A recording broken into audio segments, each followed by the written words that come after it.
Me sa kam kuptuar unë, ka fusha që nuk janë shumë kollaj të matshme, pra edhe raporti bazohet mbi fusha të matshme. Për shembull, në rastin e medias, problemi im kryesor me median është propaganda. Media në funksion propagandës. Kjo nuk është kollaj e matshme, sepse një media, prit. Ta bëjmë kollaj. Jo, nuk do bëjmë kollaj, do më dëgjosh një herë pastaj. Ta dëgjojmë Koloreton. Do më dëgjosh një herë deri në fund, pastaj do ndërtojmë debat.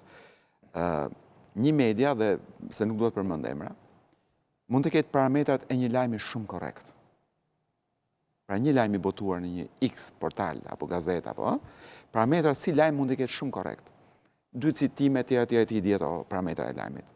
Kjo nuk do thotë që ai nuk është lajm propagande. Pra kjo media, po ta fusësh në disa parametra të GTI që kanë ndërtuar reporterët pa kufi, mund t'i plotësojë të gjithë kriteret e GTI-t, por prapë është një media propagande. Sepse propaganda është bërë shumë perfide dhe shumë e sofistikuar në mënyrën se si jepet. Kështu që në këtë aspekt do thosha që paktën në fushën e medias nuk është kollaj të kapur sa problematika, pra